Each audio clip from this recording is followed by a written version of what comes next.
Hi guys, and welcome to another Dragonheir Silence God video. If your Vortex team is getting molded like mine, it's because the Vortex rules are changing every week. This team last week was doing 36 million easily, and I've tested through the entire week and it was working very well. But this week, with this week rules, it's been struggling since to achieve anything close to that result. And I've struggled many times to get past 15 million. Sometimes 18, 17 millions was a good result. But as you can see, you can have a bad run and it can end very soon like this one. The reason for that is because, as I said, the Vortex boss rules change every week. And every week you should try to work on your comp and find in your roster a group of champions that can deal the damage necessary to get you to your target. It doesn't need to be 25 million, whatever you're working on. But as you can see, this week, the boss takes 30% more lightning damage. And the shield granted by allies are increased by 75%. And the healing is reduced by 25%. This line over here is the main reason why that wild and poison comp is not working.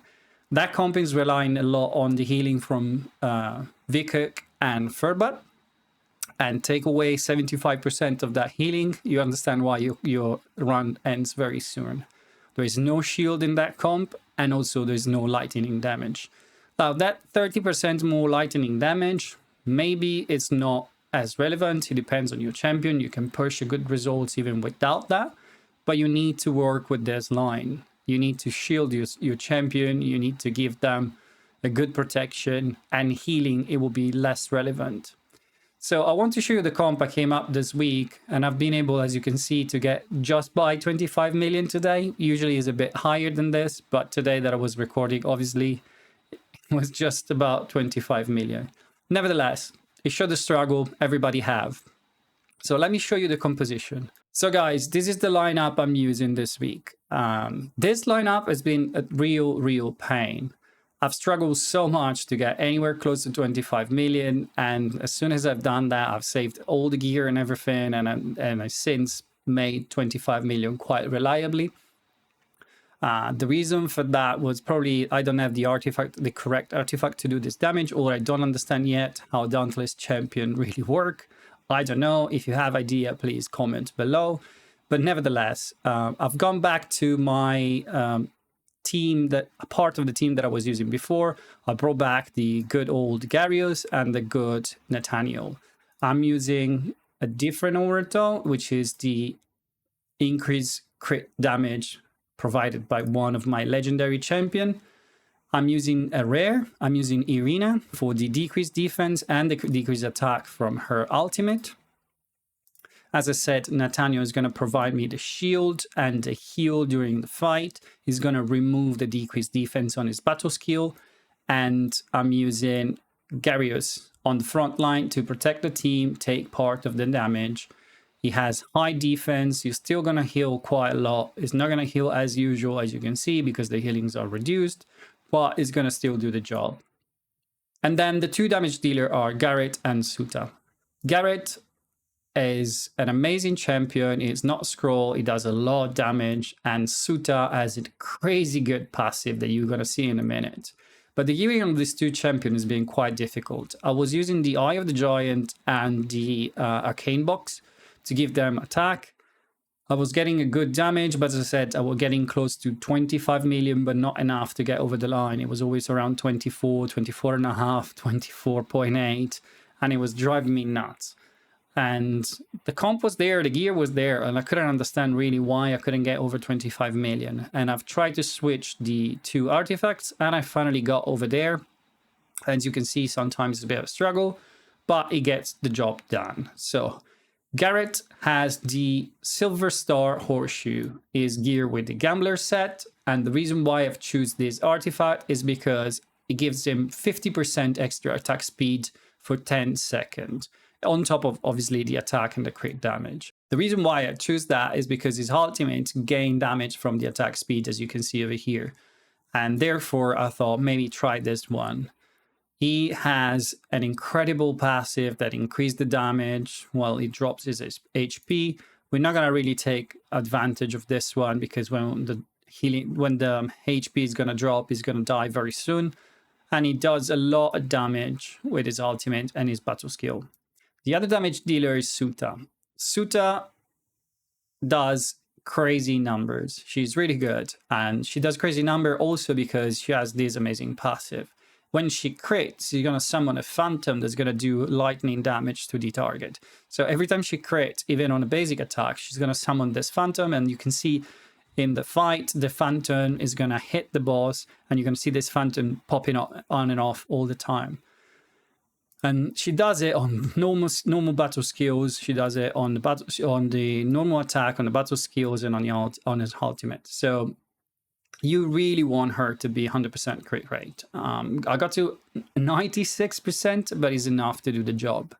And she's pumping up good damage. And I've mixed that with the RP nails. The RP nails give her 45% attack, which is similar to the other artifacts we talked before. But on top of that, she's going to gain 20% bonus damage on her passive. So it means that every time she crits on any of her attacks, she's going to summon this ghost that's going to do a lot of damage if you push her attack up. And this is probably where most of my damage is coming from. You need to push her crit rate up, you need to push her crit damage up, and attack. Use crit damage, positive runes. If you have a good attack, positive, negative rune, use it. Mine unfortunately sucks, so I have to use this HP because of the rolls on the crit rate. You want attack speed on your Dauntless champion because their attack are always considered as basic attack, and therefore you want to push that attack speed as much as possible to get those ability back as quick as possible. The same goes for Garrett. You should aim to get him to 100%. You should aim to push crit damage and attack. Again, my runes are terrible, so I'll show you very rapidly, but they are embarrassing, honestly. Gambler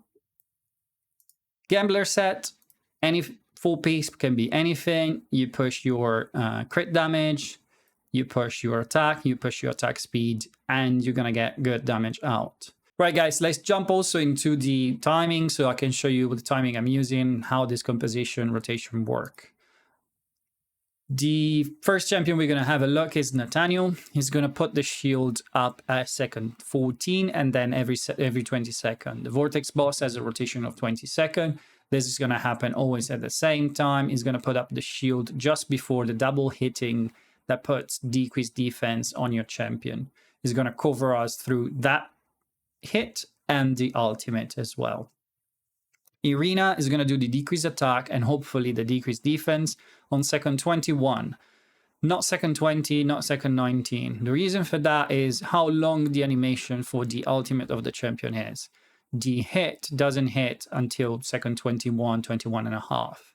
And I'm trying to push her decreased attack as close as possible to that hit, hopefully to cover the strike from the A2 of the boss, which is a lightning attack that's going to attack only your champion with the high HP.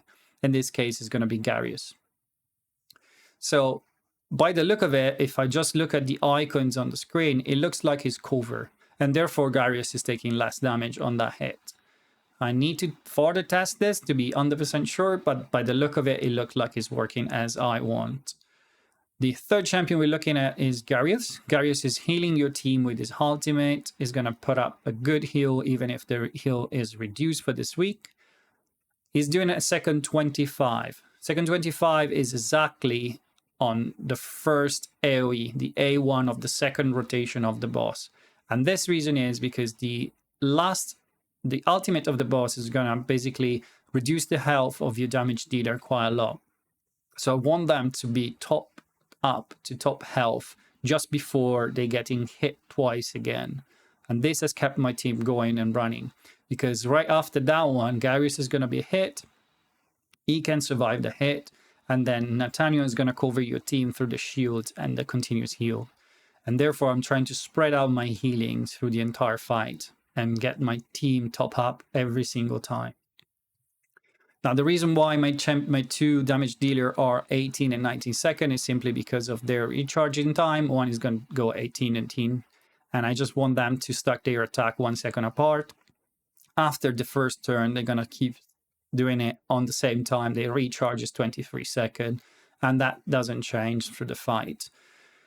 I can't really time them. There is no point on timing them better because I can't keep them on the same rotation every arena. This team will have massively more damage output if I could book them, if I can scroll them, because I will reduce that recharge time down to 20 seconds.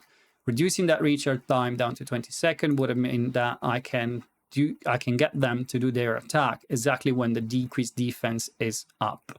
Irina is also geared with the increased attack gear, and that means that we are going to do more damage. The decreased defense is up. We have the decreased attack. We have the increased attack. We can unleash our ultimate and do a lot of damage. This is not happening because, as I said, not scrolled, so 23 seconds, and at that point, I just let them free to do damage whenever they want. So guys, this is pretty much the composition and the lineup and everything you need to know about this comp. I'm gonna put up the results on the screen so you can see how much I've been able to do, just to, double check.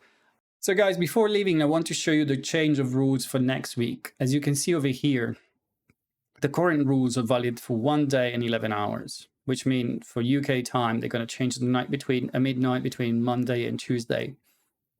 And the following rules are already listed over here. If you click on this icon, it's going to show you the rules for next week. If you're fighting lower stages, it's just derivative damage. If you're fighting on stage 4 and you try to get those 25 million, you need to push derivative damage to do 40% more damage on the boss. Derivative damage is the one enhanced by enlightenment. I believe poison champions, for example, do derivative damage. So we're going to maybe think about bringing some poison damage dealer. And when an ally receives healing, they gain a shield equal to 50% of the healing. This is going to make shield champion less valuable. They're going to be valuable as the same as now, but the healers are going to be more valuable. So they're going to heal and shield your team for 50% of their healing. So we can push those heal up and get our team shield as well. This is going to be interesting. It's going to be a different challenge. And I like that the Vortex team does this. It keeps the content fresh, it keeps us thinking and coming up with different comp. So on that front, if you guys want to share with me your ideas, what you're thinking for next week, you can comment down below. We can test during the week from Tuesday, and we're going to maybe publish another video like this one a bit earlier, so it might be useful for some other people that can watch it. Thank you again, guys, and if you did enjoy the content, please like and subscribe, and I'll see you soon with another video for Dragonheir Silence God.